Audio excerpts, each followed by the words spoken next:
Here is the full English version of the modified long-form speech article. In the glow of the floodlights that lit up the California night, at the historic Rose Bowl Stadium where memories and legends have long danced on the grass, a story was written.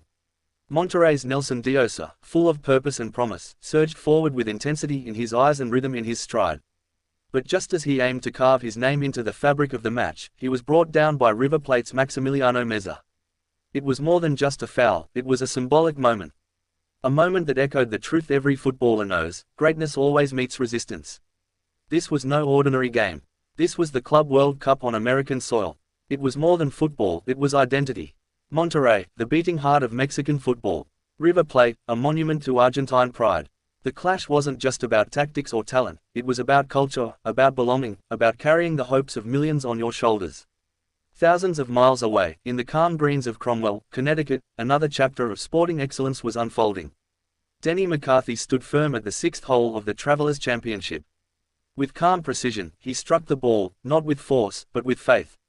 That swing wasn't just technical, it was spiritual. Golf, in its quietness, becomes a reflection of the soul. And McCarthy, with each measured shot, was writing his own quiet epic. Across the Atlantic, at Leeds' hallowed Headingley ground, a storm was brewing, not of clouds, but of cheers. Rishabh Pant, India's irrepressible batsman, raised his bat high after completing a century that defied logic, pressure, and pace. This was England's fortress, and he had just stormed it. It wasn't just 100 runs. It was a message: India does not flinch in the face of history. Pant didn't just play shots, he painted them. His bat was a brush, the pitch his canvas. In Seattle, scarves rose in the air like colored flames as Inter Milan and Urawa Red Diamonds faced off. The fans came not just to watch a game, they came to witness a meeting of worlds. European tradition met Asian tenacity. Each pass, each sprint, each roar from the crowd was a signal that football has no borders. It belongs to anyone who believes in miracles. On the grass courts of Queen's in London, the timeless ballet of tennis unfolded. Mackenzie McDonald squared off against Gail Monfils, the ever-electric showman of the game. McDonald served with intent, Monfils returned with flair. It wasn't a match, it was a symphony of sweat and spirit. Each rally a line of poetry, each point a confession of desire. Then in Philadelphia, where the echoes of revolution still live in cobblestone and steel, Flamengo's Luis Arroyo stood by the corner flag. The ball curled through the air like a samba beat spun into motion. Chelsea's defenders rose in panic, but this was Flamengo's moment. Brazil's joy, its rhythm, its footballing faith, surged into the box with every set piece. It was not just a match, it was a declaration of style. Cincinnati witnessed something unexpected. Kareem Onisiwo, quiet and determined, received the ball. With power and grace, he struck it past the keeper, scoring Red Bull Salzburg's second goal against Pachuca. The net rippled with more than a goal, it rippled with validation. In the world's biggest club tournament, a player from Austria had just made his name echo in hearts around the world. And what connected these stories?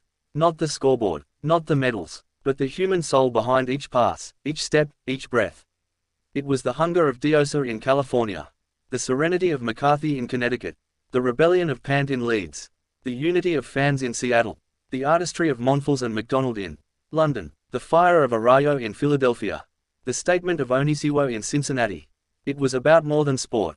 It was about life, about rising when the world doubts you, about creating when the odds press against you, about standing tall, whether on grass, wood, or clay.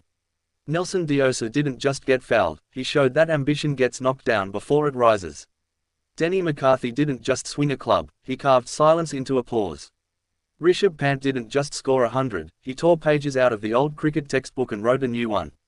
Fans in Seattle didn't just wave scarves, they waved their hearts. Luis Arroyo didn't just take a corner, he brought Brazil to America. Kareem Onisiwo didn't just score, he showed that names don't need to be famous to be unforgettable. This wasn't a week in sport, it was a week of human stories told in stadiums. Each athlete a narrator, each ball a sentence, each match a chapter. So let the world remember. Sport is not just played. It is lived, it is breathed, it is felt. And for 1 week, from Pasadena to Cromwell, from Leeds to Seattle, from Philly to Cincinnati, it was not just a game. It was humanity on full display. And it was beautiful.